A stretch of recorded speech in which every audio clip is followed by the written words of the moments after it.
¿Todos pueden ver mi escritorio?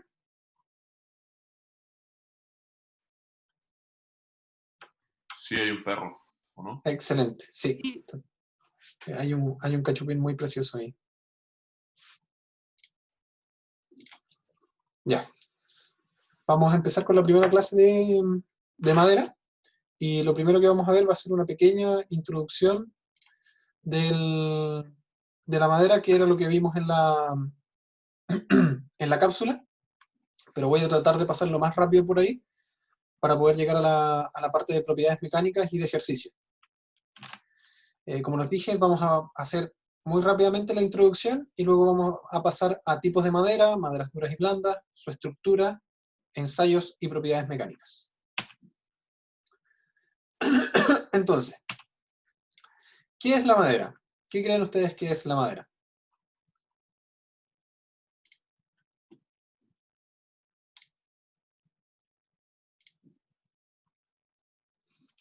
No se amontonen.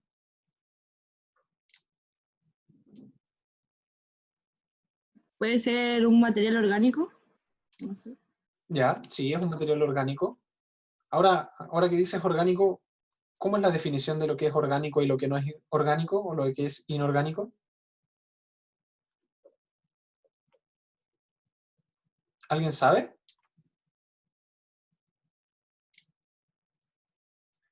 Bueno, básicamente Pero está orgánico, compuesto por carbono, ¿no? no solo carbono. No sé si alguna vez escucharon el CHON, que es Sí. CHON. Todo lo que está compuesto por moléculas de carbono, hidrógeno, oxígeno y nitrógeno es básicamente orgánico. Pero vamos a irnos un poquito más a lo macro. La madera es un conjunto de células vivas y muertas que se organizan en una estructura ordenada que obtenemos de los árboles, como pueden ver en la imagen. Déjenme colocar el puntero. Eso sería un pedazo del tronco de un árbol. Normalmente se componen de las capas de la corteza, el líber, el cambium, que sería esa verdecita que está por ahí, y el duramen, que es esto de aquí adentro. Más adelante voy a explicar en detalle cada una de esas capas. Y, como pueden observar en la figura, los árboles se constituyen de tres grandes secciones. La primera, que serían las raíces, de las cuales se absorben nutrientes y agua y se envían al tronco. La segunda, el tronco, el cual es responsable de transportar nutrientes desde las raíces a la copa, y además de soportar toda la estructura de la copa. Y la copa, donde se alojan las hojas, quienes son responsables de realizar la fotosíntesis. En cualquier minuto me pueden interrumpir. Yo tengo una pregunta. Consultas. Sí. Que en la foto anterior mostraba que el duramen era casi que una parte de la corteza, se ve muy afuera. Yo tenía entendido que el duramen era como la parte interna del tronco. Efectivamente la línea está marcando ahí, pero no, es la parte interior del tronco. Ya, dale. De hecho, el duramen corresponde a células muertas que vamos a ver un poquito más adelante. Bueno, ¿y de dónde obtenemos la madera? En general podemos obtenerla de dos fuentes: plantaciones industriales y bosque nativo. Aproximadamente entre el 20 y el 35% de la madera usada de manera industrial proviene desde plantaciones. Es decir, la mayor parte proviene de bosque nativo.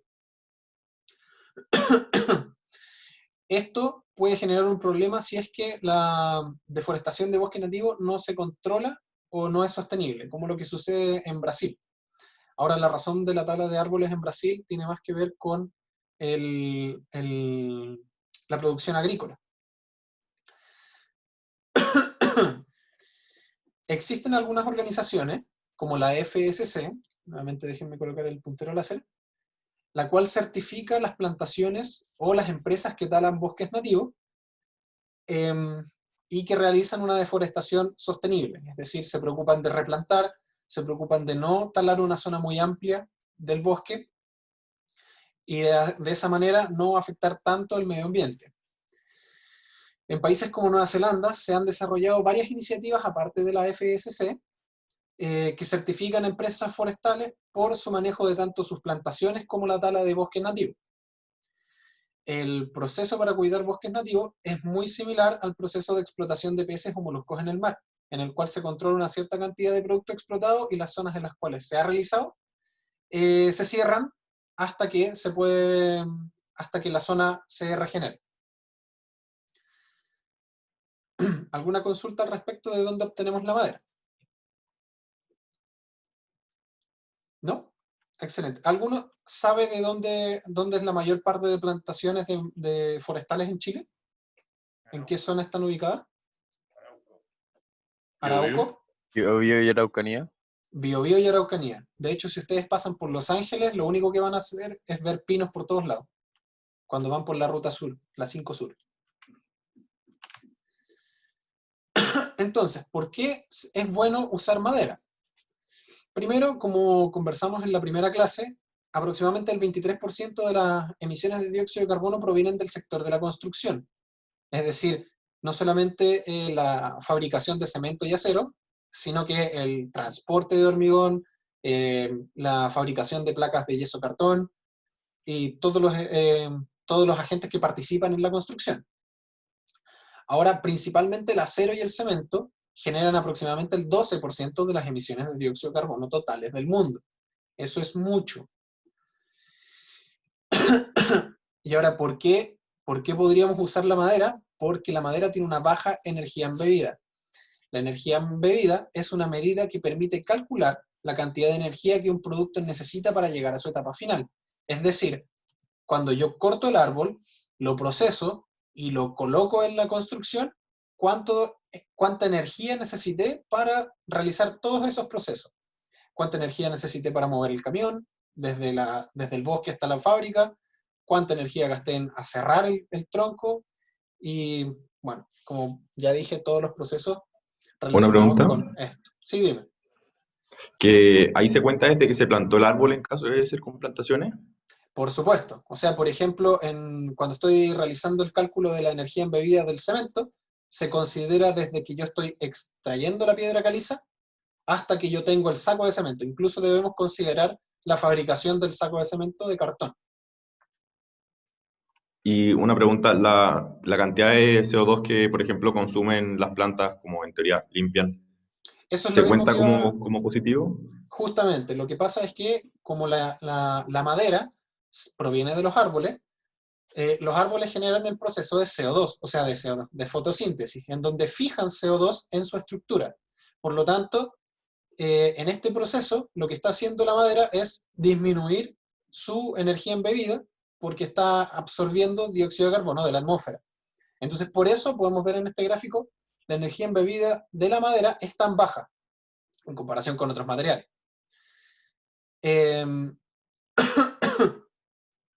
Para que ustedes tengan un dato, aproximadamente el 50% de la madera es celulosa. La celulosa es el producto donde está fijado el dióxido de carbono.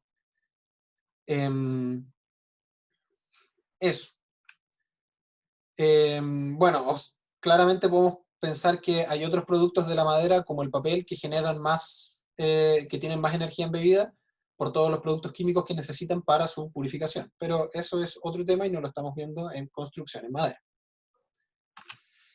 Ahora, la madera de uso comercial. ¿Cómo podemos utilizar la madera en general? Pues bueno, lo podemos usar de una manera arquitectónica y también de un sentido estructural. Aunque ustedes no lo crean, esa estructura que está ahí armada no es solamente arquitectura, también está soportando todo lo que está dentro.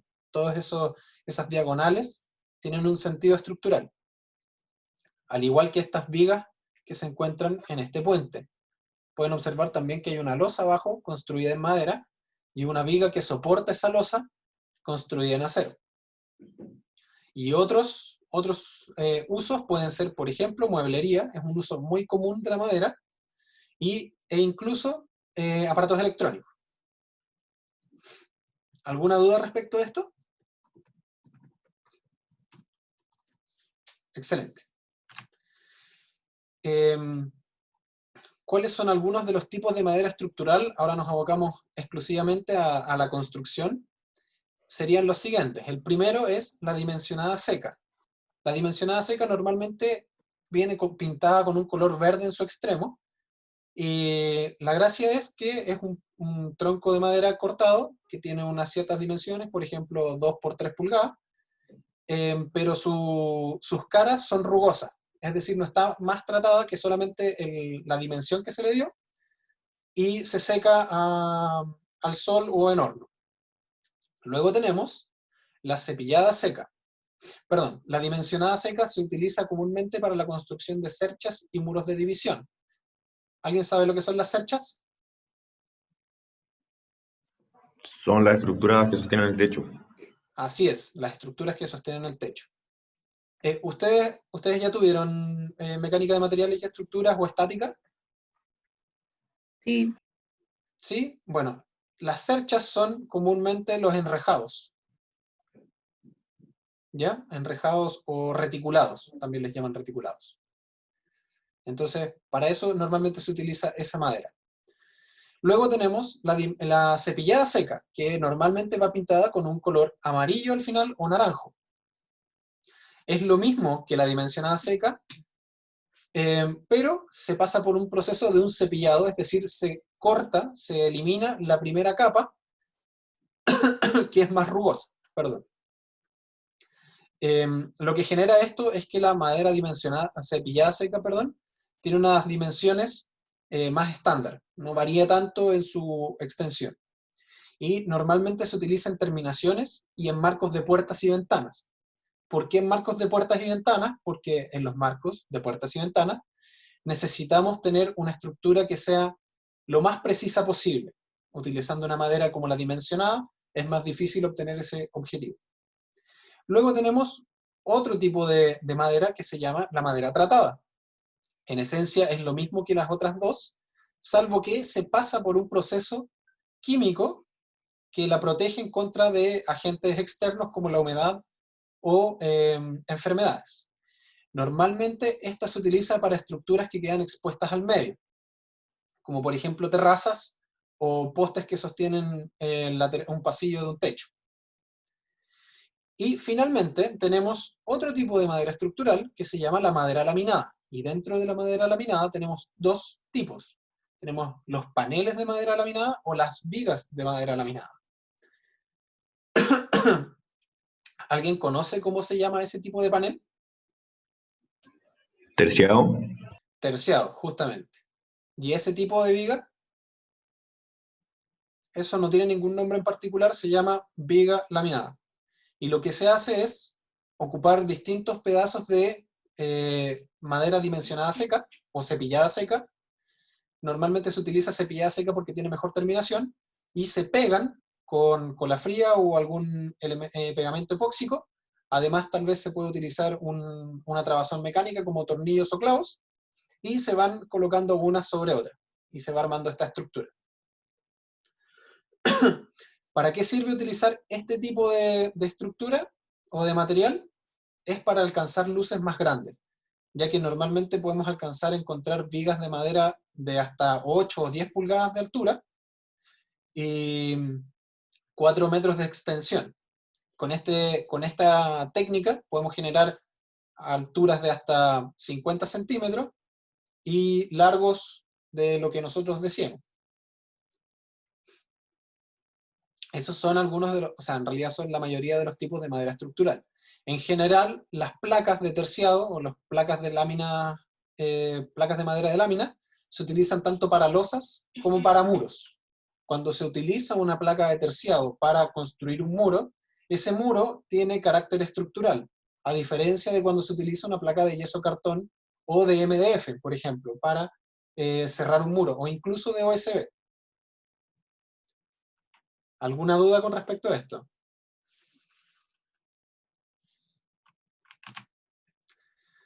Finalmente, en esta pequeña introducción, que como les dije ya estaba en la cápsula, está el reciclado de la madera. Algunos de los posibles reciclados de la madera puede ser simplemente reutilizar el material para generar un nuevo uso. Por ejemplo, los pallets. Esa mesa que está ahí está construida con pura madera de pallets. Y eso es normalmente uno de los mayores usos que se les da a la reutilización de la madera. Otra forma es a través de fabricación de paneles de MDF, como los que ven ahí. Y estos paneles de MDF se pueden utilizar para hacer prototipos y maquetas, o incluso construir muros no estructurales. Otro de los usos que se le ha dado al MDF o material de funcionalidad graduada es la fabricación de losas radiantes, como la que ven aquí. Esto es un estudio que realizaron unos investigadores en Japón, donde observaron la diferencia entre hacer una losa radiante comercialmente tradicional, es decir, con mortero, y hacer este sándwich con MDF o acerrín de madera pegado con cola fría. Sus resultados arrojaron que la diferencia entre la madera tradicional, o sea, la manera tradicional y su sándwich de MDF era aproximadamente un 15% peor en su panel. Así que podemos utilizar esta solución para calentar suelos. ¿Todos saben lo que es una losa radiante? No, Las losas radiantes son, aquí puedo dibujar con esto. Imagínense que en el piso yo tengo unas cañerías de cobre, o también las hacen de PVC, creo ahora, que van dando vueltas así, por todo el piso. Y por esa cañería de cobre yo hago que pase agua caliente. Al final lo mismo que hay, estoy haciendo el mismo efecto que un radiador, o un calefón, o un serpentín. O sea, eso es un serpentín. Y lo que hace esto es calentar el suelo. Dentro de todas las opciones para calefaccionar las casas, las losas radiantes han demostrado que son bastante más eficientes porque calientan toda la zona. Pero el problema está en que hay que hacer un tratamiento previo al suelo y la losa queda más ancha porque se necesita generar esta estructura así. ¿Esas son más comunes en edificios que en casa? Depende del edificio y depende de la casa. Lo que pasa es que la construcción de losa radiante era poco usual hasta hace un par de años, y por lo tanto, al ser poco usual, es bastante cara. Pero efectivamente, en edificios de cierto nivel de precio hacia arriba, es común encontrar losa radiante, porque además permite controlar mejor la temperatura del lugar en el que estoy. Porque un radiador, ubicado en una zona, por ejemplo, digamos que no está esa ventana, calienta desde esa zona hacia toda la habitación. En cambio, la losa radiante calienta toda la habitación por igual. No sé si responde tu pregunta. Sí, gracias. Excelente. Creo que terminé en tiempo récord la parte introductoria. Creo que prefiero que sigamos un poco con lo de tipos de madera y después paramos en la mitad para que no se nos haga tan largo la tirada de la parte fuerte de la clase, de propiedades. ¿Les parece? Sí. sí, Perfecto. Entonces ahora pasamos a revisar los distintos tipos de madera y sus propiedades. Lo primero, maderas duras. Son aquellas cuya estructura es más compacta debido a una mayor densidad de células. Algunas de sus características son una mayor densidad, así como una mayor resistencia.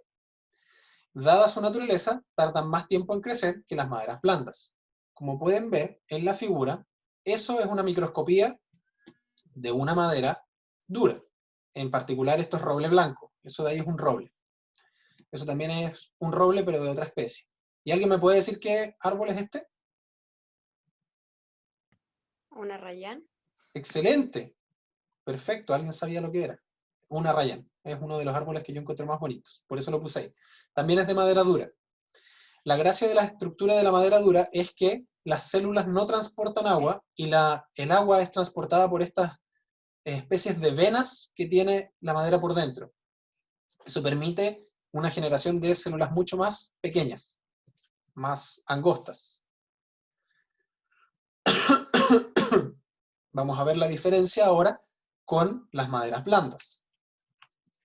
Las maderas blandas, pinos, eucaliptus, alerces, tienen esta estructura. Sus células son más grandes y menos compactas, sus células transportan agua, es decir, por ahí entre medio, o sea, ese hoyo que se ve abierto es por donde pasa el agua, lo que genera una menor densidad y, a su vez, una menor resistencia, pero una mayor velocidad de crecimiento. Si no me equivoco, una plantación de pino puede estar lista para ser cortada entre 10 y 15 años. Ahora, si tuviésemos una plantación de araucarias, tendríamos que esperar 80 años, por lo menos, para poder cortarla. ¿Alguna duda respecto a la estructura de la madera? O sea, las dos tipos de madera. Sí, una pregunta, cuando se habla de maderas nobles, ¿se está hablando de las maderas duras nomás? No, las maderas nobles se refieren a las maderas que son de árboles no de producción masiva. Por ejemplo, una madera noble podría ser una araucaria, que es nativa, pero la definición de madera noble puede variar dependiendo del lugar en el que tú te encuentres. En general, se conocen las maderas nobles como aquellas que tienen muy buenas características mecánicas y de duración, y además tienden a ser maderas nativas. Vale. ¿Alguna otra pregunta? Entonces, las maderas blandas dijiste que tenían como las células más grandes, más separadas, no tan Claro, compactas. las maderas, mira, fíjate en esa, eso de ahí es una célula de la madera, de una madera blanda, la que estoy marcando con el puntero láser. Miremos ahora una madera dura. Esos puntos blancos que ves ahí son una célula. Y eso de ahí es un vacío. No es que eso sea una célula. Todos estos puntitos blancos son células. Y que tienen toda la extensión, como una neurona. ¿Se entiende la diferencia? Ah, ya, sí, sí. En este caso, en las maderas duras, el agua y los nutrientes viajan por estos canales, que son como las venas de la madera, y en el caso de las maderas blandas, viajan por las mismas células. Eso genera que las células sean más grandes y por lo tanto sea menos densa.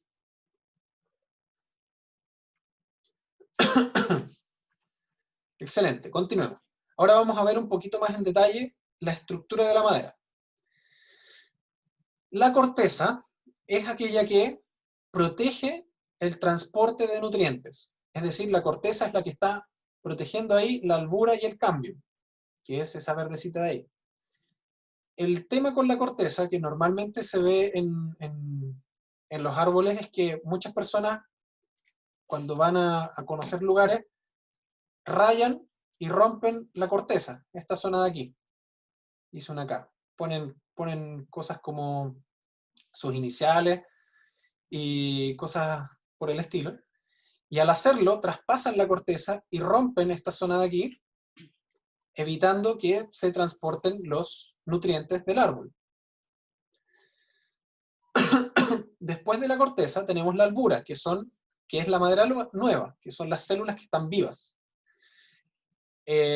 Después de la albura tenemos el cambium, que es esto de aquí. En el cambium sucede algo muy interesante, que se están generando células nuevas. Aquí es donde se está generando el crecimiento del árbol. Y luego tenemos el duramen, que son todas las células que ya cumplieron su ciclo y que están técnicamente muertas, pero generan la estructura que soporta a todo el árbol. Todas las células del duramen son más duras o más resistentes que las células de la albura. ¿Ya? Por eso ustedes cuando vean árboles, por favor no les rompan la corteza, porque la corteza es algo súper importante y los protege. ¿Ok? Eso es una enseñanza que les quiero dejar.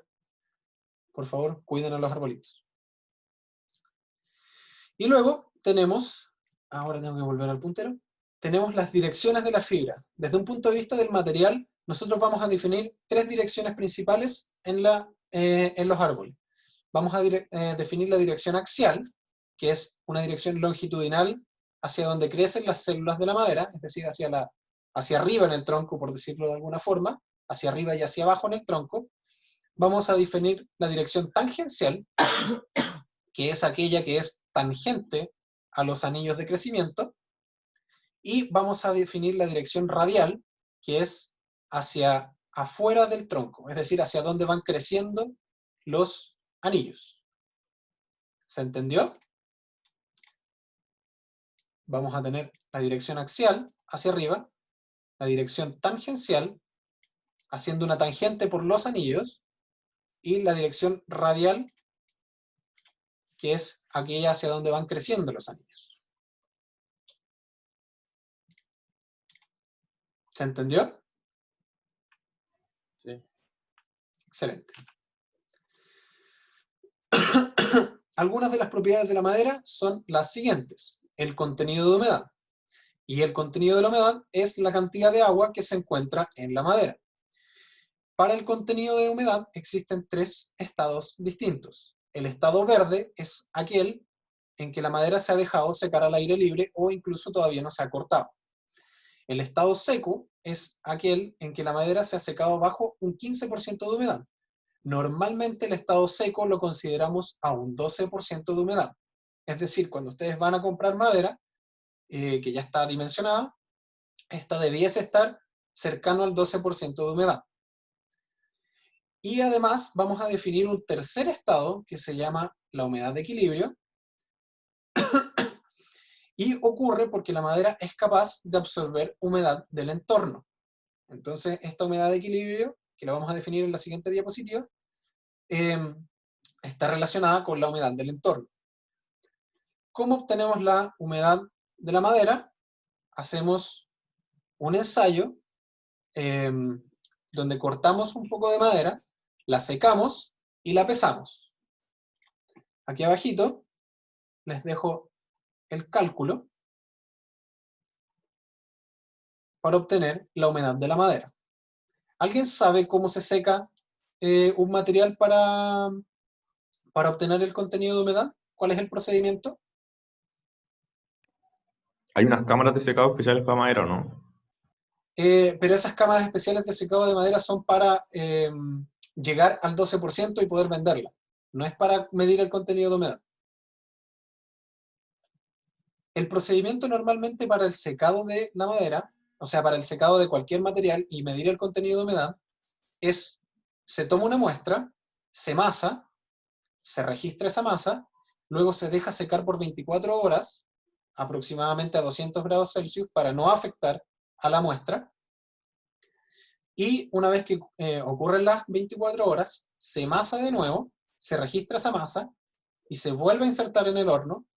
A los 30 minutos se vuelve a sacar y se vuelve a amasar, y eso se realiza 3 veces, y si las 3 masadas que fueron consecutivas por estos 30 minutos son iguales, es decir, no varía entre un 1 y un 3%, si no me equivoco, o era un 0, sí, es un 1 a un 3%, ese es el contenido de humedad. Ahora, ¿qué problema podría ocurrir por este tipo de procedimiento? Que quede más seco que el equilibrio con el ambiente. Eso yo no lo definiría como un problema, porque efectivamente va a quedar más seco que el equilibrio con el ambiente, pero nosotros, aunque lo dejemos al 0% de humedad, cosa que es imposible, pero aunque lo dejemos al 0%, igual la humedad de equilibrio va a llevar a ese 0 al 10 o al 12, a la que sea. El problema está en, ahora me Se permito... queda más rígido, ¿no? Sí, queda más rígida, pero Puede pensemos en las maderas blandas. Tenemos esta estructura de célula. Yo corté, para hacer mi prueba, un pedacito de madera así. Y ahora le voy a hacer un zoom. Lo dejé secar por 24 horas. ¿Qué pasa si quedó un poco de agua aquí adentro? Porque si yo lo seco por 48 horas, efectivamente voy a obtener un peso menor. Mientras más tiempo yo lo seque, menor va a ser el contenido de humedad. Entonces el problema está en que se define 24 horas, pero no por eso significa que yo logré un contenido de humedad igual a 0. ¿Ok? No es lo mismo ensayar a 24 horas que a 48, que a 56 o 62 horas. Eso es súper importante. Pero lo que sí nos permite ese ensayo es tener un estándar, que fue algo de lo que vimos en la primera clase, y que en cualquier parte del mundo podamos observar los mismos resultados. ¿De acuerdo?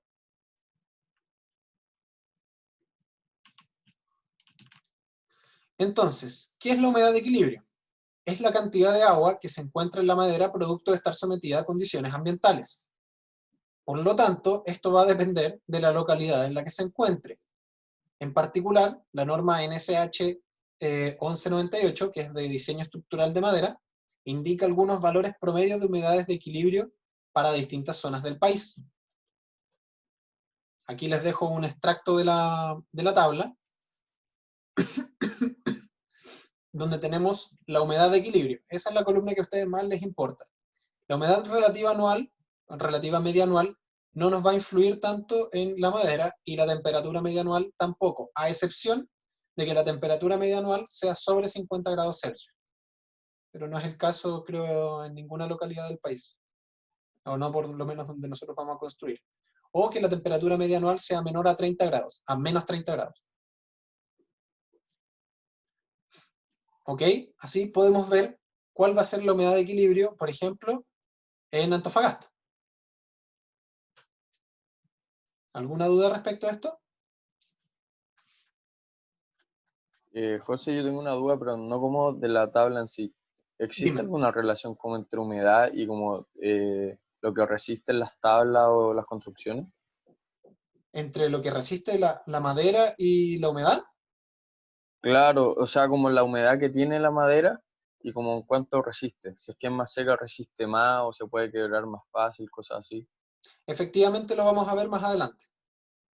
Está un poquito más adelante esa información, que es cómo afecta la humedad a la resistencia de la madera. Ah, ya, perfecto. Pero aquí hay unos lugares que me interesa que observemos. Por ejemplo, en Potrerillos tenemos una humedad de equilibrio del 6%. ¿Eso es bueno o es malo? ¿O qué información extra les da? ¿La madera, cuando yo la coloque, va a ganar o va a perder humedad? ¿Perder? Va a perder, ¿cierto? Porque nosotros estamos considerando que nuestra humedad inicial es del 12%. Entonces, dependiendo de dónde yo estoy, voy a aumentar o voy a disminuir la humedad con la que trabajé inicialmente. Y eso es súper importante, porque la madera, como ya les dije, es un material que puede absorber humedad del ambiente. Y como ya adelanté, Juan Pablo me parece que fue la persona que preguntó recién, Sí. sus propiedades van a variar en base a la humedad que tenga. ¿Alguna pregunta más? Hay unas máquinas que miden la humedad también, ¿o no? Que tienen como dos pines. Sí, pero ese método es bueno como para saber la humedad inmediatamente, pero no te da la humedad efectiva. O sea, tiene un porcentaje de error más grande que el método de secarlo por 24 horas la muestra. Pero sí, efectivamente sí sirve.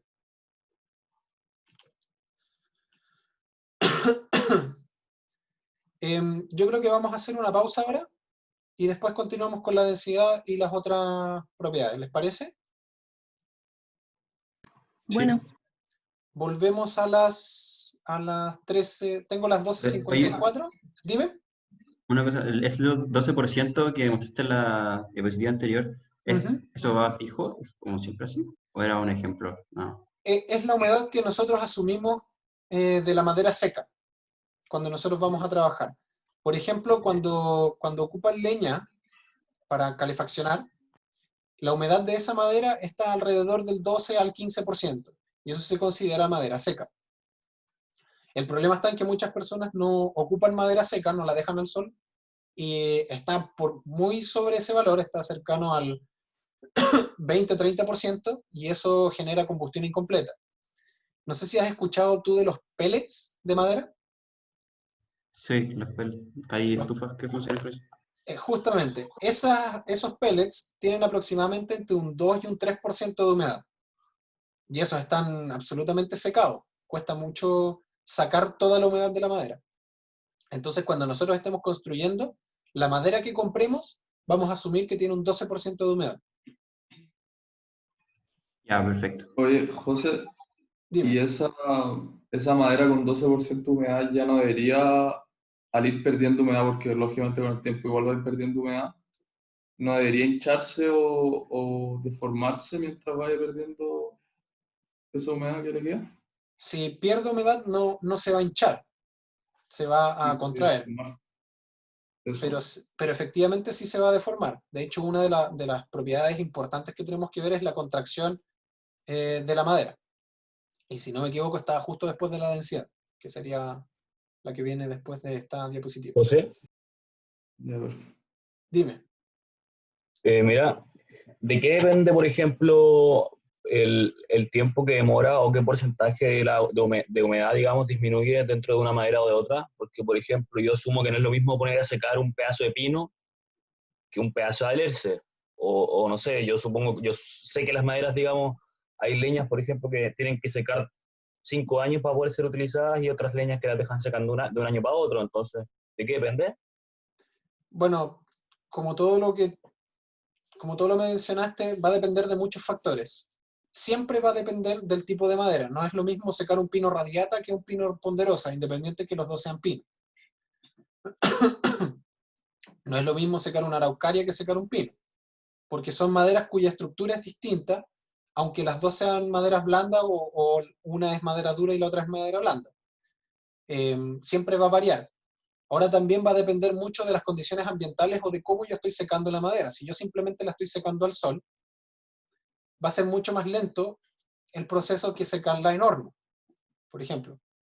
Y si la seco al sol, es muy variable la capacidad de secado que voy a tener, porque no todos los días el sol va a alumbrar de la misma forma. Puede pasar justo una nube y significa que mi secado va a tener otra energía. Entonces, por ejemplo, cuando comentas el tema de las leñas normalmente se dejan secar un año para sacar ese exceso de humedad que tienen cuando son recién cortadas.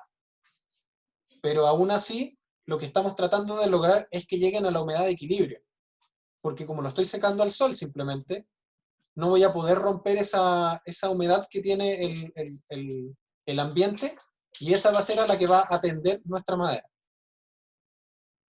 No sé si responde a tu pregunta. Sí, perfecto, gracias. Ya, pues, entonces nos extendimos un poquito más, pero tengo las 12:58, volvemos a la 1:08, ¿les parece? Ok. Dale. Ya.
Ya.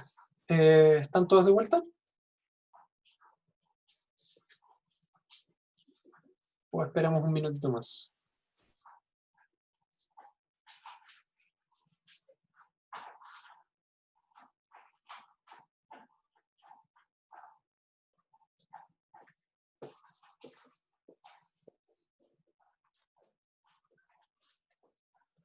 Bueno, vamos a seguir.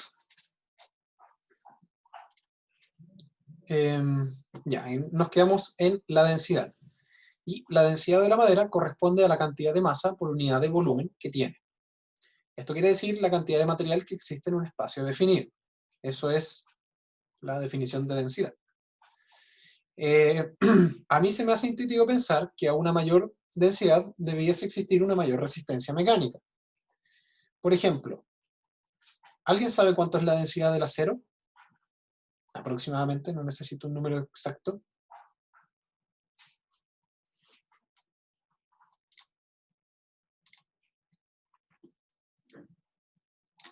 8.000 kilos por metro cúbico. ¿Cuánto? 8.000 kilos por metro cúbico. Más o menos. 8.000 kilogramos por metro cúbico.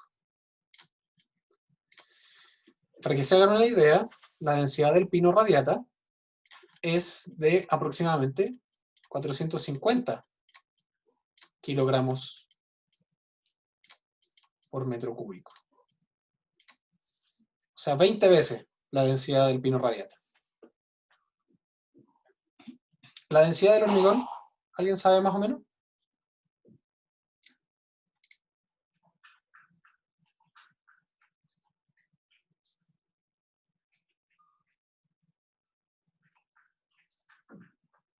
¿No? Está entre 2.300 y 2.800 kilogramos por metro cúbico, para que se hagan una idea. Ahora bien, la densidad de la madera se ve afectada por dos parámetros fundamentalmente. La gravedad específica. ¿Saben lo que es la gravedad específica?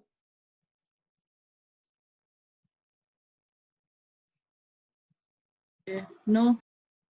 ¿No? La gravedad específica es la densidad de cualquier material dividido por la densidad de agua. Ahora, cuando se hace el ensayo de gravedad específica, se divide por la densidad del agua, de agua destilada, y a una temperatura de 4 grados Celsius. ¿Por qué? Porque la densidad del agua puede variar dependiendo de la cantidad de materiales o la temperatura a la que esté. Y el otro factor que afecta a la densidad de la madera es el contenido de humedad. Así que para la persona que preguntó antes, efectivamente ya estamos viendo que la humedad puede afectar a las propiedades de la madera. Esta es una tabla muy general de cómo el contenido de humedad y la densidad, o sea, la gravedad específica, pueden afectar a la densidad de la madera. En particular, existe otra medida que se llama el valor de la densidad anhidra. La densidad anhidra corresponde a aquella que se obtiene de un material completamente seco, es decir, aproximadamente el 12% de humedad. Aquí en la tabla podemos ver dos valores de densidad anhidra, el valor medio y el valor característico. El valor característico es aquel percentil del 5% que se excluye de un ensayo estadístico. ¿Se entiende lo que es el valor característico?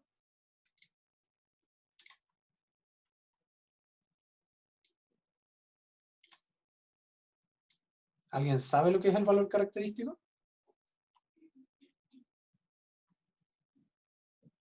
Yo no, al menos. Si tenemos una distribución de probabilidad muy sencilla como esa, el valor medio es el que está en el medio, ¿cierto? Eso todos lo sabemos.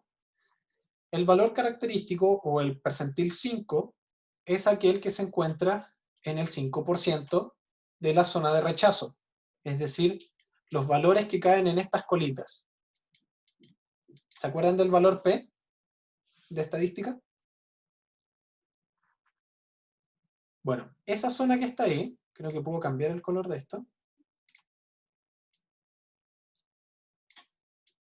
es el valor característico ρ0K. 0K es lo que está ahí. Rho normalmente es la letra griega que se utiliza para definir densidad de material. Entonces, cuando nosotros decimos que la densidad anhidra del álamo es de 370, estamos pensando que es probable que nuestra densidad esté en este espacio. Y cuando estamos hablando del valor característico, es que nuestra densidad es probable que esté en estos espacios. ¿Se entiende la diferencia? ¿Y eso de qué depende? Cuando yo hago un ensayo estadístico, lo que hago es estudiar muchos trozos de madera. Entonces corto 50 árboles y de los 50 árboles saco 10 muestras de cada árbol. Bueno, de hecho, el estudio estadístico me va a decir cuántas muestras debo sacar y de cuántos lugares distintos. Entonces, voy a hacer el ensayo de densidad a una cierta humedad para todas esas muestras que yo tomé. Entonces, cuando yo empiece a graficar esos puntos, me va a dar una distribución como esta. Bueno, y el valor medio, por dar el ejemplo del álamo de nuevo, es de 370 kilogramos por metro cúbico.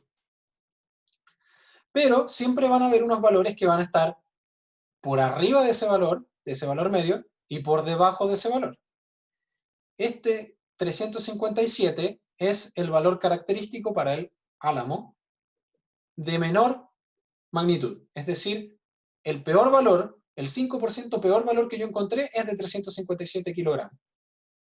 Si yo asumo una densidad de 357 kilogramos para el álamo, estoy pensando que es la peor posible situación de densidad que tenga el álamo. Pero aún así, estoy asumiendo que existe esa posibilidad. Normalmente, si nosotros graficamos esto con barras, vamos a decir que ese es el valor promedio. Justo la barra de ahí entre medio. Esto es densidad. Y vamos a dibujar una cosa que se llaman las barras de error. Este valor de aquí abajito es el que estamos pensando que es este de aquí. Y por supuesto también tenemos un valor superior. Pero nosotros vamos a pensar siempre en el promedio, porque estamos asumiendo que este valor característico es de la zona del 5% de rechazo.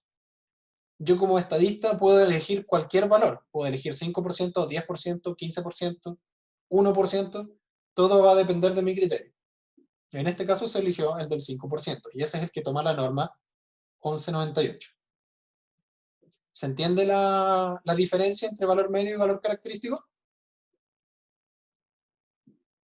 Excelente. Es súper importante que cuando ustedes trabajan con materiales como la madera, como el hormigón, no el acero, porque el acero es bastante más noble en ese sentido, o como la tierra, hagan un análisis estadístico. ¿Por qué? Porque como la madera es un material que se va construyendo de manera viva, nunca va a ser igual un árbol versus otro.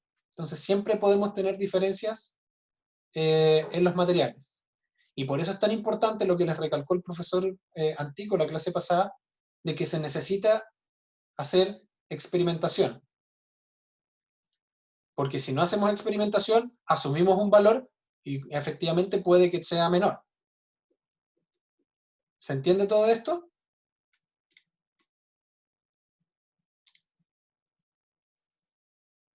¿Nadie tiene dudas respecto al valor característico y el valor medio?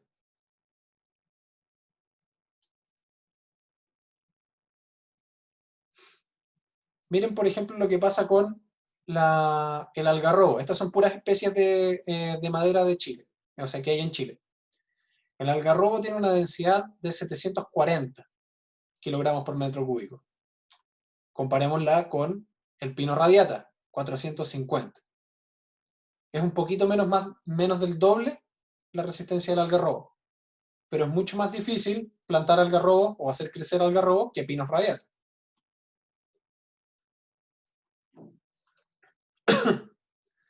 Entonces, cubrimos ya la densidad y ahora la densidad anhidra. ¿Ustedes con qué densidad diseñarían? ¿Con la densidad anhidra o la densidad húmeda? Anhidra. Anhidra, ¿cierto? Porque es la madera que yo voy a comprar. Otra propiedad física relevante de la madera es la contracción. ¿Por qué creen que ocurre la contracción de la madera? ¿Alguien ya anduvo mencionando algo? Humedad. Por la pérdida de humedad. Y obviamente, cuando la madera empieza a ganar humedad, ocurre el efecto contrario, que es la expansión. Nosotros nos vamos a concentrar... ¿Ah? ¿El peso puede también contraerse?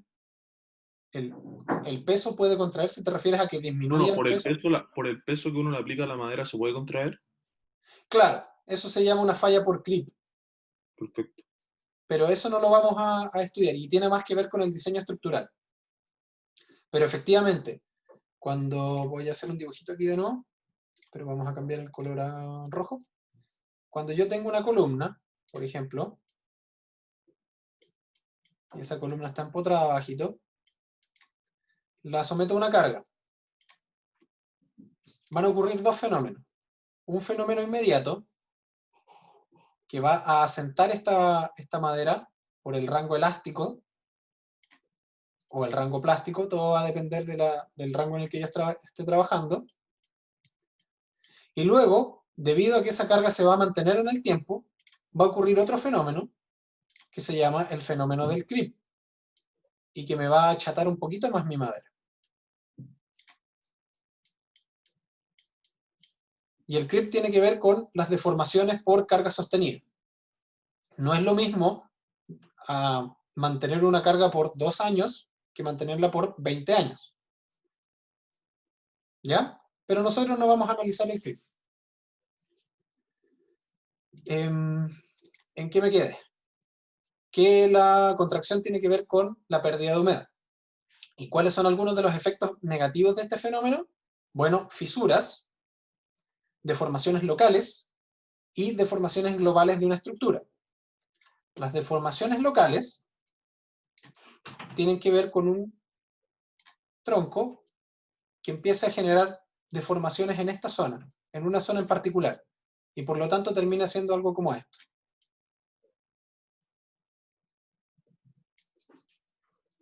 Que ahí se genera un punto de deformación. Y deformaciones globales se refiere a que toda la estructura cambia. Por decir, yo tenía un marco hecho de madera, y producto de deformaciones locales de cada uno de estos, esto se fue deformando así.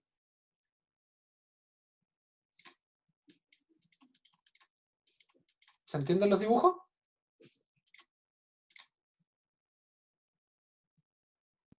Sí. Excelente. Ahora bien, nosotros vamos a ocupar esta ecuación para obtener los valores de contracción para humedades menores al 30%. Es decir, asumimos que la humedad inicial es menor a 30%.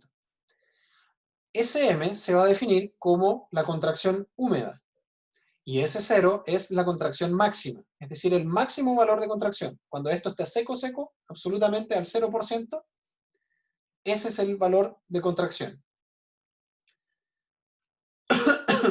Algunos de los valores de S0 los podemos obtener de la tabla siguiente, para las distintas especies que existen.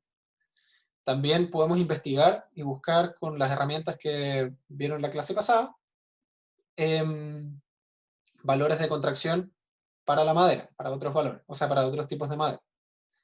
La variable M se refiere al contenido de humedad al que yo voy a llegar. Por ejemplo, si yo quiero medir la contracción a un 13% de humedad, voy a escribir S13, el S0 de la madera que yo sea que esté analizando, 30 menos 13 partido por 30. Y con eso voy a obtener la contracción a ese valor de humedad. Vamos a tener 4 contracciones generales. En esta tabla se presentan 3. Ya les voy a explicar por 3. ¿Por qué? La radial, la tangencial, la volumétrica y la longitudinal. La radial se refiere a la contracción en el radio, la tangencial a la contracción en la tangente a los radios, la volumétrica al volumen completo y la longitudinal a la dirección axial. Ahora, ¿cuál creen ustedes de estas direcciones se ve más afectada por la contracción de la madera? Es decir, aquella que disminuye en mayor manera su magnitud, sin considerar la volumétrica, porque obviamente la volumétrica es la suma de las 3. Entonces, entre la radial, la tangencial y la longitudinal, ¿cuál creen que va a ser más grande cuando yo pierdo humedad?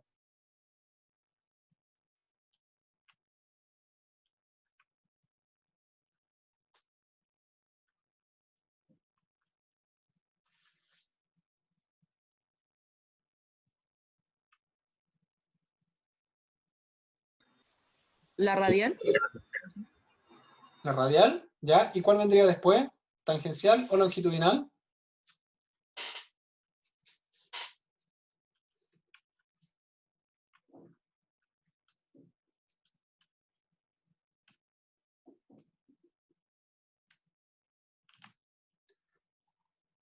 Las contracciones van a ser en ese orden.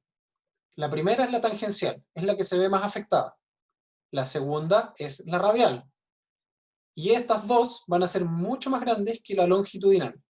Es decir, en esta dirección, mejor dibujo, en esa dirección, la madera prácticamente no va a sufrir deformaciones por pérdida de humedad. Esto es súper importante porque cuando yo esté diseñando, normalmente las construcciones en madera se utilizan, los troncos de madera se utilizan para hacer vigas y columnas. Entonces, la dirección más importante, que es el largo en una columna, no se va a ver muy afectado por el cambio de humedad. Incluso la longitudinal se obvia en la mayoría de los casos, porque normalmente no tiene mucho efecto. Las que sí se van a ver afectadas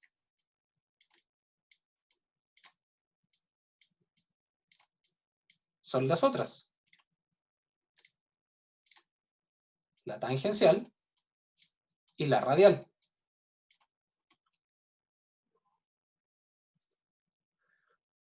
A modo de ejemplo, si nosotros llegamos a una humedad del 15%, vamos a tener una contracción tangencial de 0,04%, de 0,015% radial y 0,001% longitudinal. Entonces esta no la consideramos. ¿Ya? Eso es algo que tienen que tener siempre en mente cuando están trabajando con madera. La dirección en la que yo estoy trabajando sí influye.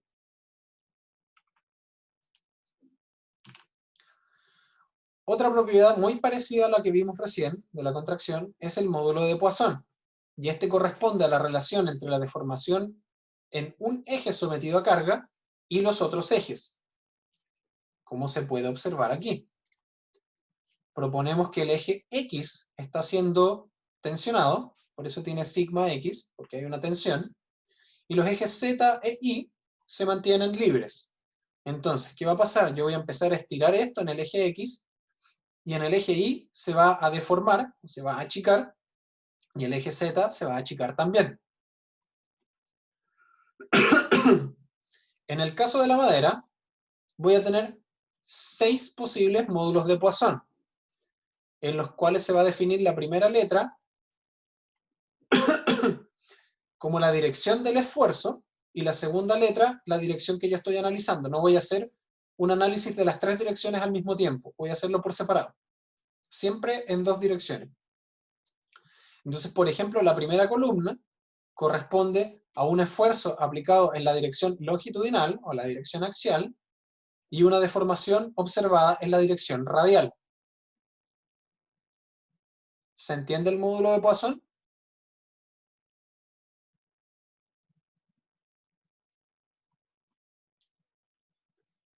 Si yo tengo un material perfectamente deformable, por decir algún ejemplo, una goma o un plástico, ¿cuánto es el valor máximo del módulo de Poisson? 1. 1 dice alguien, ya tenemos un 1. ¿Alguien tiene alguna otra idea?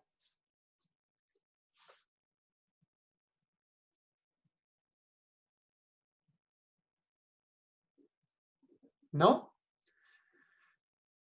Intuitivamente uno pensaría que es 1, pero no puede ser 1, porque si fuera 1, significa que yo voy a deformar lo mismo deformé en X, en Y se va a deformar 1 y en Z no se va a deformar nada. Entonces el máximo valor que puede tener el módulo de Poisson es 0,5. Porque esto me indicaría que la mitad de la deformación ocurre en un eje y la otra mitad ocurre en el otro eje. Entonces, normalmente, el módulo de Poisson va desde 0 a 0,5.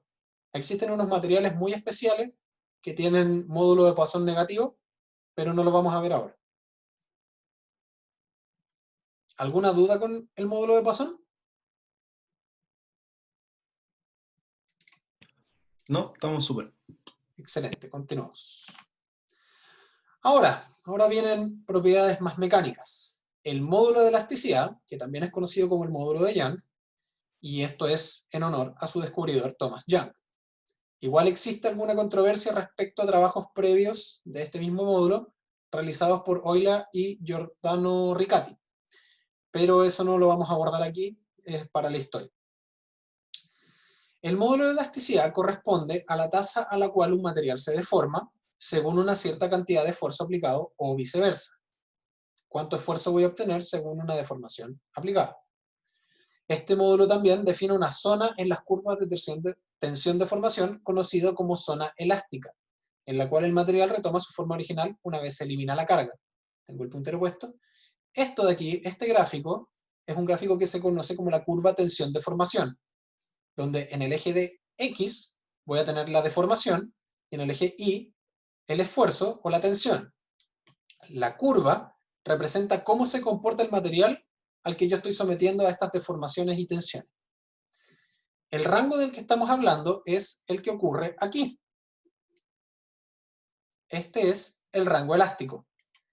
Y lo particular de este rango elástico es que si yo estoy cargando esto, lo estoy sometiendo a esfuerzo, y dejo de cargarlo, voy a medir una cierta deformación aquí, a lo mismo que voy a poder medir un cierto esfuerzo. Dejo de cargarlo, el material va a volver exactamente a su forma original. Pensemos como si fuera un elástico o un resorte. Partimos desde una deformación inicial 0, lo empiezo a deformar, suelto el resorte y el resorte va a volver inmediatamente a su forma original. Ahora bien, si yo salgo de ese rango y paso el rango elástico, ya empiezo a generar deformaciones permanentes. Es decir, que llegué a este punto, dejé de cargar, me voy a devolver por una línea que es paralela a esta de aquí, pero voy a quedar con una deformación remanente. Voy a quedar con un delta. Nosotros estamos hablando ahora específicamente del rango elástico. Y el rango elástico y el módulo de Poisson, de Young, va a ser la pendiente de esta recta. Y es esto que está aquí. Va a ser delta I partido por delta X. Esfuerzo partido por deformación. Eso es una pendiente. Normalmente se designa con la letra E de elasticidad. Ahora, el módulo de elasticidad solo es válido para materiales en los que existe una proporcionalidad entre esas dos magnitudes. Es decir, si un material tiene una curva como esta, no hay módulo de elasticidad. Bueno, de hecho creo que no me quedó tan bonita la curva ahí. Vamos a borrar esa. Si la curva es algo así, ahí no hay proporcionalidad. Pero aún así, por las ventajas que nos otorga este módulo de elasticidad y los cálculos que podemos realizar con él, podemos hacer una aproximación en una zona de una recta y con eso encontrar un módulo de elasticidad. Eso mismo se hace, por ejemplo, para el hormigón, que tiene una curva muy parecida a la primera que dibujé, y se hace una aproximación en un rango inicial. Pero en el caso de la madera, la curva es similar a esta, pero el módulo de elasticidad está inversamente relacionado con el contenido de humedad. Es decir, a mayor contenido de humedad, menor módulo de elasticidad. la relación que existe entre el módulo de elasticidad y el contenido de humedad es esta que está aquí. El KH representa al factor de modificación por humedad.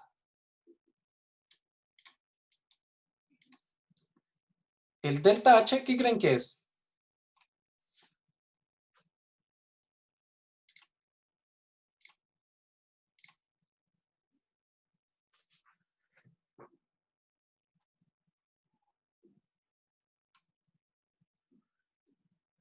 ¿Alguna idea de lo que puede ser el delta H? Como la deformación.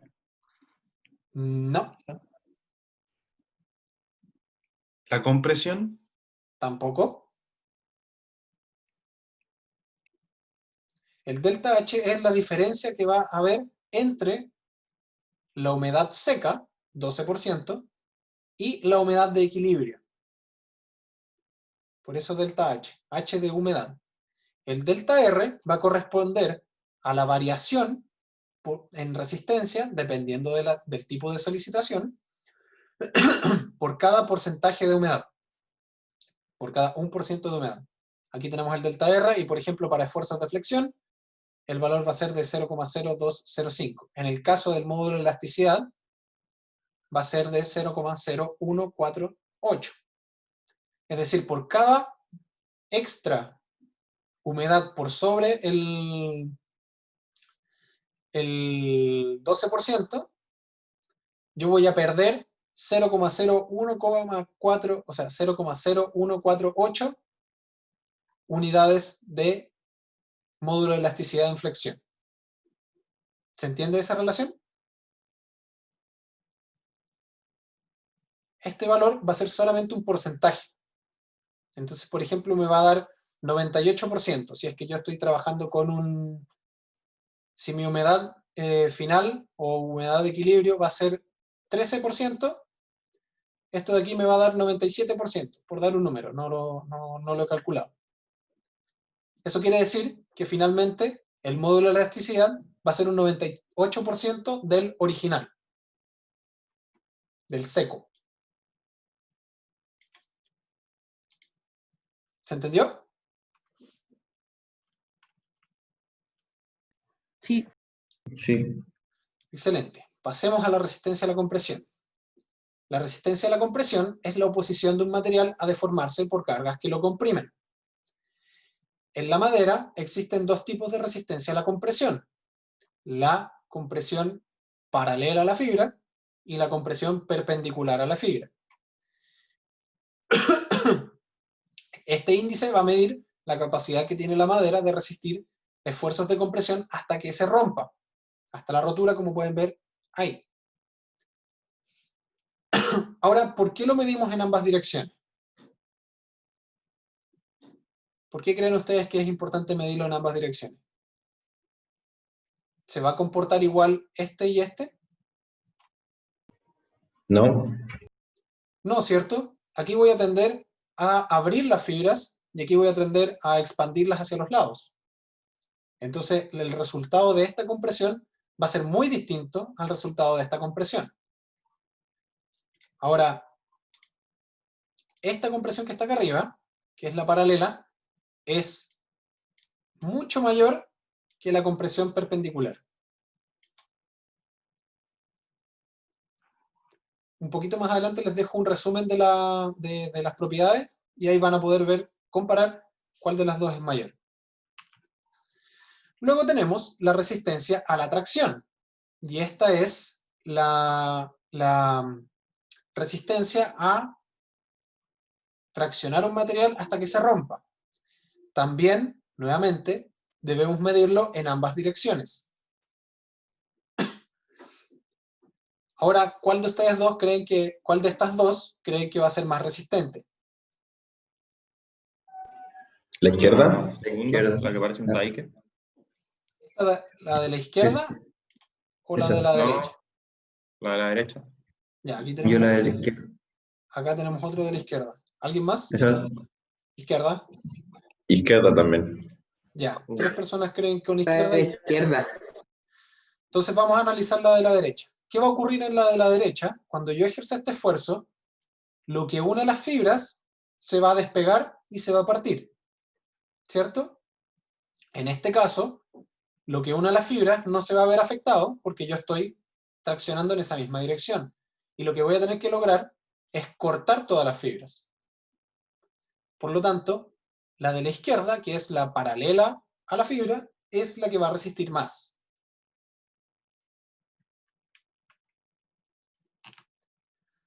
Luego tenemos otro tipo de esfuerzo que se llama la resistencia a cisalle y corresponde a la capacidad de un material a soportar esfuerzos de corte.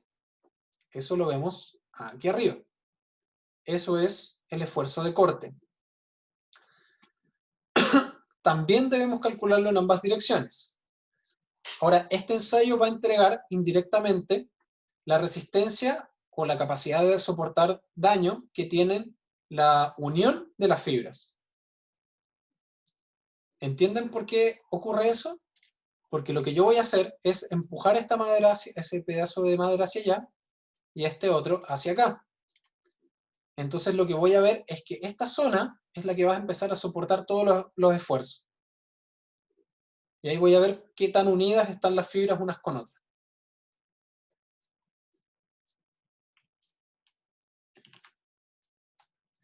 Finalmente vamos a tener un cuarto tipo de esfuerzo que va a ser la resistencia a la flexión. Y esta es la capacidad de un material a resistir cargas que provoquen esfuerzos de flexión, como se muestra en esta figura. Esos son los esfuerzos a flexión. Este, que está aquí abajo, es cómo se coloca el material para realizar un ensayo de fuerza a flexión. El esfuerzo a flexión se va a componer de todos los esfuerzos que mencionamos anteriormente. Vamos a tener, primeramente, esfuerzos de compresión en la parte superior, siempre y cuando sigamos este tipo de ensayo, esfuerzos de tracción en la parte inferior, y esfuerzos de corte en la zona intermedia. Este tipo de prueba, que es la que les marqué en la figura de la izquierda, se conoce como ensayo de 3 puntos. ¿Y por qué de 3 puntos? Porque vamos a tener un punto de apoyo aquí, un punto de apoyo en el final, y un punto donde voy a estar generando la fuerza. Obteniendo la fuerza máxima de este ensayo, se define otra propiedad conocida como el módulo de ruptura. Este módulo es la tensión máxima que puede soportar el material en flexión. Esta fórmula que se encuentra aquí es la que nos entrega el esfuerzo a flexión según esa configuración, es decir, punto de apoyo y fuerza en la mitad. El módulo de ruptura va a ser el esfuerzo máximo, o sea, F cuando vale el valor máximo, y reemplazar la luz, la base y la altura. Para los que tuvieron estática o mecánica de materiales, sabrán de dónde nace esto. ¿Alguien sabe de dónde nace esto? ¿O se acuerdan por lo menos? Por la inercia. Ya, la inercia es un punto. Acuérdense que el esfuerzo a flexión viene de el momento por la distancia del eje neutro hasta la fibra más tensionada, partido por la inercia. Entonces, si yo despejo el momento máximo aquí, lo encuentro, lo reemplazo aquí, coloco la distancia y coloco la inercia, voy a obtener esta misma expresión.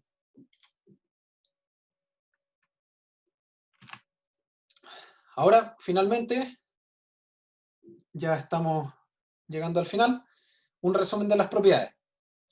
En esta tabla igual les presento dos valores de humedad, estado verde y estado al 12%. ¿Cuánto era el 12%? Estado seco.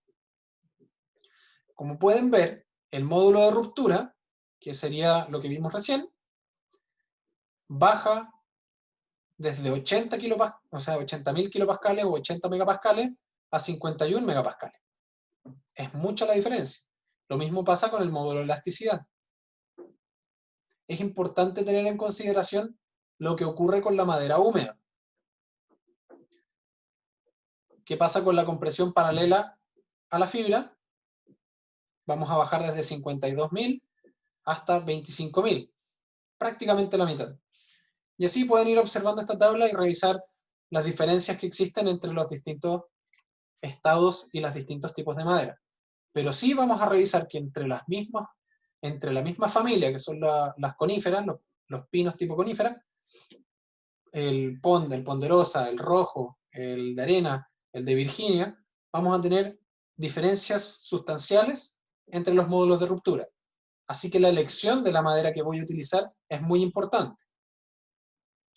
También van a influir otras características, por ejemplo, el lugar en el que estoy.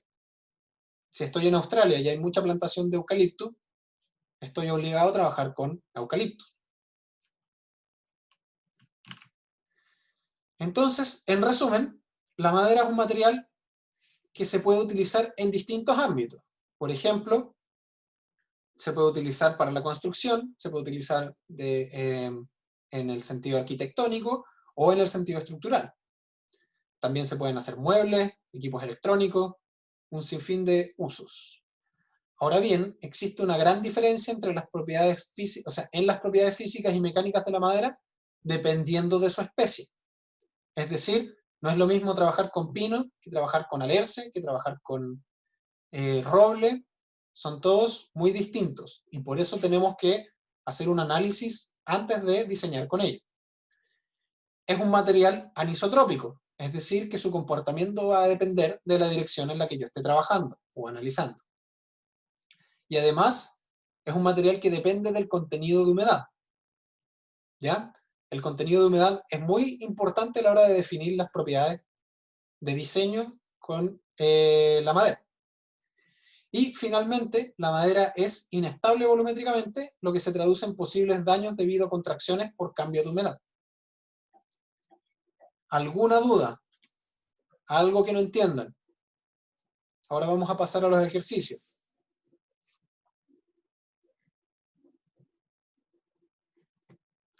¿Qué significaba anisotrópico?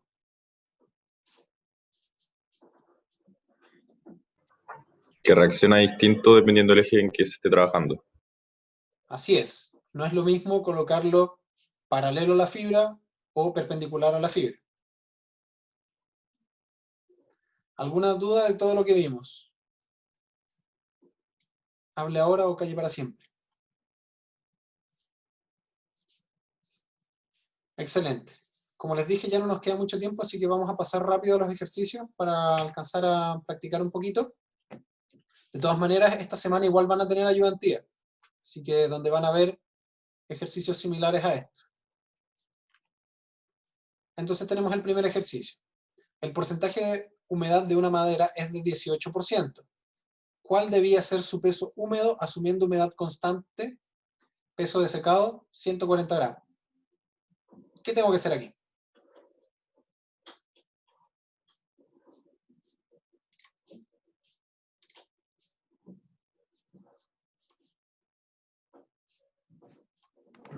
La relación de humedad, o sea, tenemos la humedad, tenemos la humedad como relativa, necesitamos la humedad máxima. ¿Cuál es el peso del agua? Claro. Entonces, ¿cuánto va a ser el peso de la madera húmeda? Esa es la pregunta finalmente. Peso húmedo. Entonces yo voy a tener 18% es el contenido de humedad. 100 para traspasarlo a porcentaje. Y aquí es donde empieza la matemática, X, que es el peso húmedo, menos 140, que es el peso seco, partido en 140. Y eso es lo mismo que está aquí, solamente que reemplacé arriba el peso del agua. ¿Y eso cuánto les da?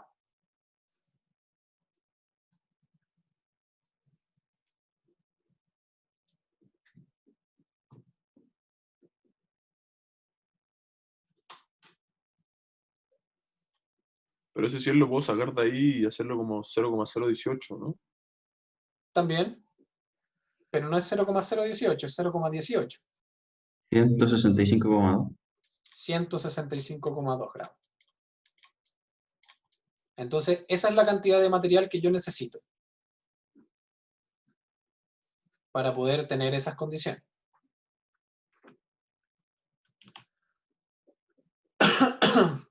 El siguiente, de contracción. Obtenga la contracción volumétrica de un leño de roble blanco recién cortado a una humedad de servicio en Copiapó. ¿Por qué les pongo este ejercicio? Porque lo más probable es que en el control coloque algo similar, así que tienen que tener las diapositivas ahí a mano para que puedan revisar cuál es la humedad de servicio en Copiapó y cuál es la contracción seca del roble blanco. En este caso, la humedad de equilibrio va a ser igual a 14%. El S0 del roble blanco es 16,3%. Entonces, la contracción va a ser igual, S14 va a ser igual a S0, que es 16,3 por 30 menos 14, eso es un 30, menos 14, partido por 30.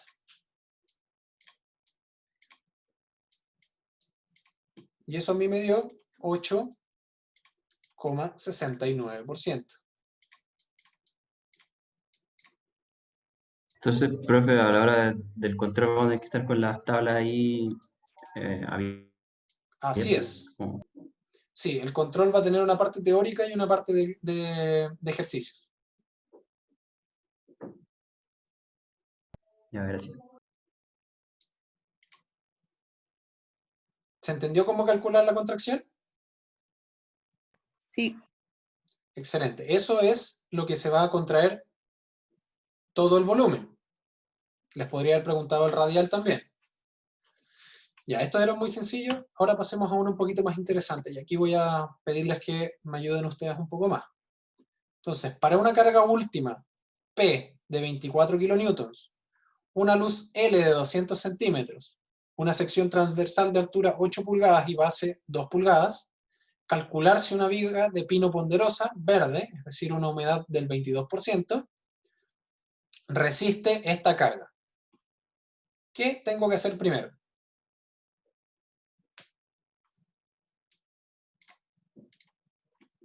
Sacar el esfuerzo. Calcular el esfuerzo. ¿Cómo se calculaba este esfuerzo?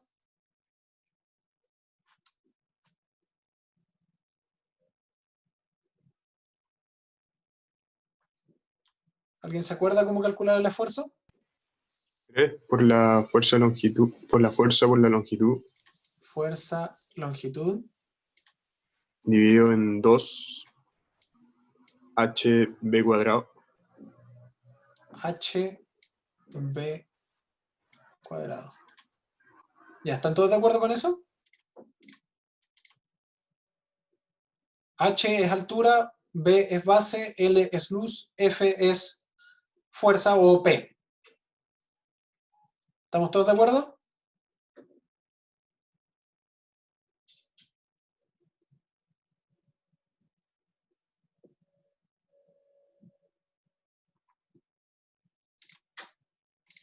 Hay un solo error. Es base por altura al cuadrado. La altura es la que genera más esfuerzo. O sea, en realidad menos esfuerzo, pero eso.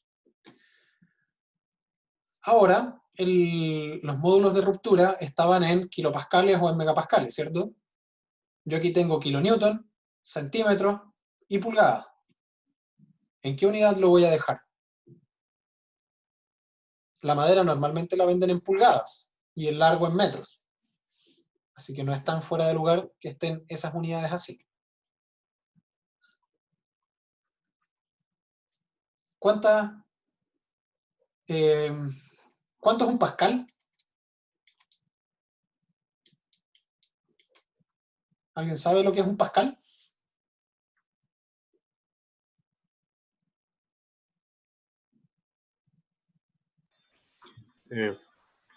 Fuerza por área. Ya, fuerza No. por área, pero unidades. Partido en metro. No tengo idea. Newton metro cuadrado, creo era. Newton metro cuadrado. Eso es. Entonces, a estas unidades tengo que llegar. Aquí tengo pulgadas. ¿Cuántas pulgadas son un metro? ¿O un centímetro? ¿O un milímetro?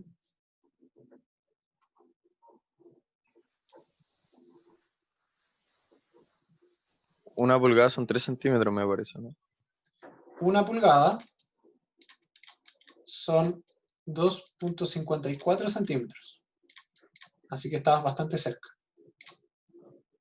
Así que lo que voy a tener que hacer primero es transformar las pulgadas a centímetros y luego transformarlas a metros. O milímetros también si quiero.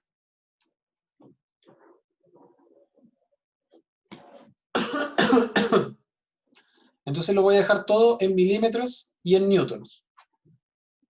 Así que si despejo esto me va a quedar sigma es igual a 1,5 por F, que van a ser 24, por 1000, porque lo voy a dejar en newtons, por L, que son 200 centímetros, esos son 2000 milímetros, partido en 25,4 por 2 por 25,4 por 8 elevado al cuadrado. Y eso me va a dar 30... me fui a un costado. Borrador. Alguien está preguntando qué es R4. No sé dónde sale R4. Es 24. Ah, 24. Sí, gracias. Y eso me va a dar... Oye, ¿no te falta un 2 abajo? No, porque puse 1,5. Y eso es 3 medios.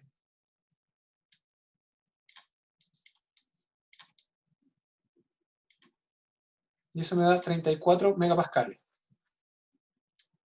Un megapascal es lo mismo que un newton partido por milímetro al cuadrado. Si hacen esa conversión les va a dar exactamente lo mismo. Entonces tengo el esfuerzo. ¿Y ahora qué tengo que hacer?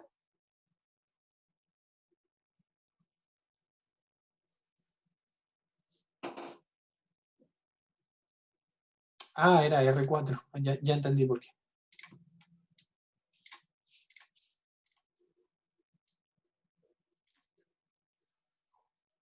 ¿Qué hago ahora?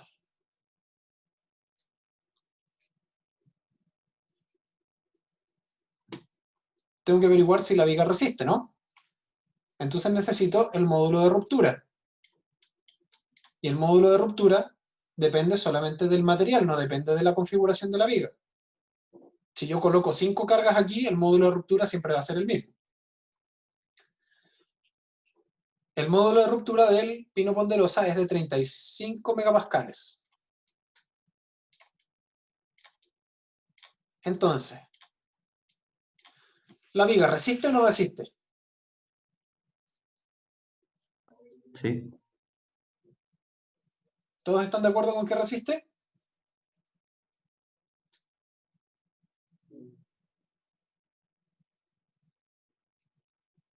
Sí. Ya, entonces están todos equivocados. Acuérdense que yo les dije que la humedad es de un 22%. El módulo de ruptura está calculado para la humedad seca. Entonces, este módulo de ruptura corresponde a un 12% de humedad. Así que, ¿qué es lo que va a pasar?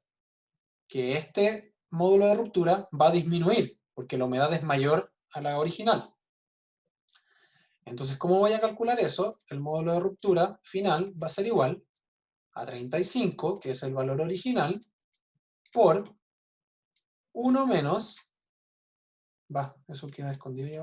Ah, lo que pasa es que estoy justo debajo de la imagen.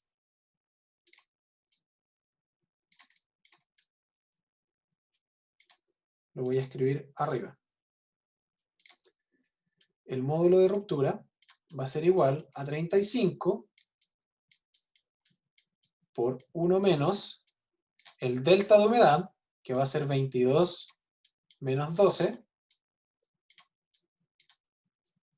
por el delta R, que era 0,0205. Y eso es igual a 27,8 megapascales. Entonces, como pueden ver, dado la humedad, esta madera no nos sirve para esa viga. ¿Se dan cuenta lo importante que es tener en consideración la humedad a la hora de diseñar con madera?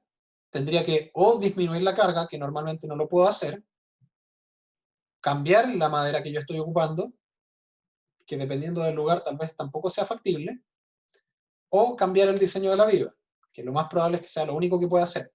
Aumentar la altura, aumentar la base, pero madera más grande que 8 pulgadas de alto es difícil encontrar. Tal vez tenga que colocar 2 vigas para poder solucionar ese problema. ¿Se entendió esto? Profe, yo no entendí muy bien la conclusión. Que se llegó a 27,8 megapascales y entonces no entendí si resiste o no resiste. El módulo de ruptura, es decir, el momento en el que esto va a fallar, va a ser cuando yo alcance 27,8 megapascales. Dada esa fuerza y estas condiciones de la viga, el esfuerzo que está en la mitad es de 34 megapascales. Entonces, ¿qué va a ocurrir? La viga se va a romper. Entonces, una vez que yo alcance la humedad de equilibrio y el módulo de ruptura baje, esto se va a partir. Ah, ya, gracias. ¿Alguna otra duda? Profe, ¿de dónde salió el 0,0205? De aquí. Solicitación, flexión. Delta R, 0,0205. Ah, ya, gracias. Entonces, ustedes se dieron cuenta de lo que ocurría, ¿cierto? Entonces, pasemos al siguiente bien rápido, que nos quedan solo 9 minutos. Uy, un segundo. Dígame. De nuevo la conclusión, que te juro que no la veo. Déjame cambiar un poquito el color. El esfuerzo que se va a provocar por esa carga en esta viga va a ser de 34 megapascales. El módulo de ruptura, con un 12% de humedad de la madera, del pino que yo estoy ocupando, es de 35 megapascales. Por lo tanto, el módulo de ruptura es mayor al esfuerzo al que estoy sometiendo. Así que estamos ok.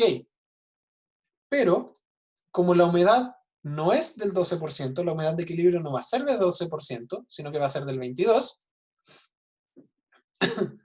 yo tengo que disminuir mi módulo de ruptura. Este se ve afectado por ese cambio de humedad. Y finalmente me queda en casi 28 megapascales. Entonces, como el módulo de ruptura es menor al esfuerzo al que yo estoy sometiendo la viga se rompe, no lo va a resistir. Esa es la conclusión. Ah, sí, ya estaba confundido, porque el P dice que es 24 kilonewton y pensé que era la fuerza era 24, pero... Claro, el P es una fuerza porque es 24 kilonewton, pero el módulo de ruptura es un esfuerzo, que son los pascales. No confundir, importante. Vale, gracias. Ya, ahora el siguiente. Utilizando las mismas condiciones que el ejemplo anterior, pero con una carga distribuida de Q 17 kN por metro, una luz L de 200 centímetros, una altura H de 8 pulgadas y una base B de 2 pulgadas, calcular si una viga de pino ponderosa verde con 22% de humedad resiste la carga. ¿Cuál es la diferencia con el ejemplo anterior? Vamos a colocar verde aquí. La distribución de esfuerzo ahora va a ser así. Y en el ejemplo anterior, si me permiten volver, es así.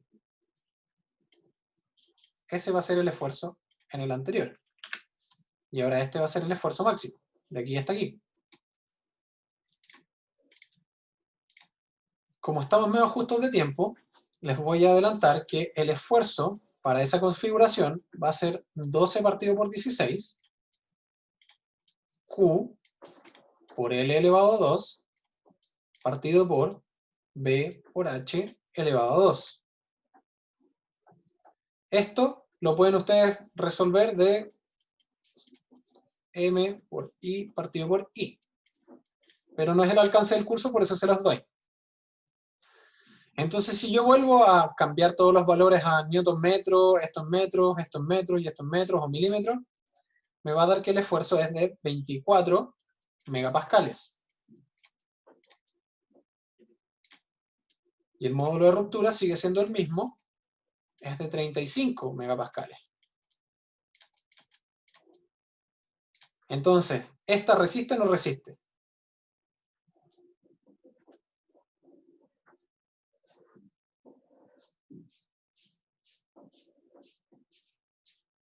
Ocupando la cosa de la humedad del anterior, ¿debería Ajá. resistir o no? Justamente, tengo que disminuir la humedad y me va a quedar en 27,8 megapascales. Pero aún así, resiste. O sea, yo por distribuir una carga, voy a generar otro esfuerzo máximo que va a ser menor al anterior. En este caso, la viga sí resiste. ¿Se entendió? ¿Están todos claros con cómo hacer estos cálculos?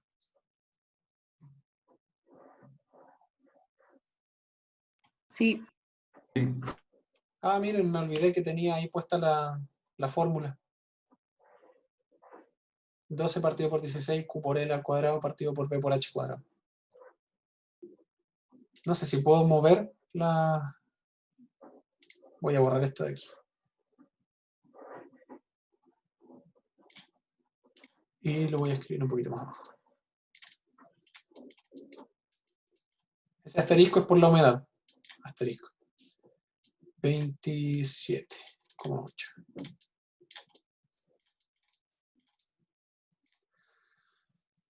Entonces, bueno, esos fueron los ejercicios que tenía para la clase. Les dejo algunos para que los traten de hacer en la casa. Realizar ambos cálculos de módulo de ruptura para una condición de humedad seca, es decir, ocupando el módulo final, o sea, el módulo máximo, y utilizando las mismas condiciones anteriores, calcule si una viga de alerce seco resiste las cargas. Ahora, ¿qué pasa si la humedad es por bajo del 12%? ¿Aumenta el módulo de ruptura? Si yo en vez de decirles que la humedad es del 10%, es del 12%, es del 9%. No necesariamente, yo creo. Ya. Si nosotros lo medimos, efectivamente vamos a ver que va a haber un aumento del módulo de ruptura o el módulo de elasticidad. Pero como normalmente trabajamos con humedad al 12%, asumimos que el mejor caso es que tenga 12%. Si es mejor aún y tiene un 9% de humedad, asumimos todas las propiedades con 12%. ¿Se entendió? Sí. Entonces, siempre, si es que es menor que el 12%, se ocupa el 12%. Ah, exactamente. Si es menor que el 12%, asumimos el 12%. Para nosotros el 12% es el mejor caso. Si tenemos una madera con un 1% de humedad, asumimos todas las propiedades en 12%. O sea, en un O control sea, o en las la propiedades de prueba resistencia, perdón. Dime. en el control o en la prueba, como que si nos dan uno menor, les ponemos asumiendo lo que nos dijeron en clase y chao. Claro. Y usamos el 12. Así es. Bueno, chiquillos, eso fue la clase de hoy. Gracias por participar y por tratar de resolver los ejercicios. Y nos vemos la próxima clase. Estudien para el control. Chao, gracias. Chao, José. Chao, profe, Chao. gracias. Gracias. Profe.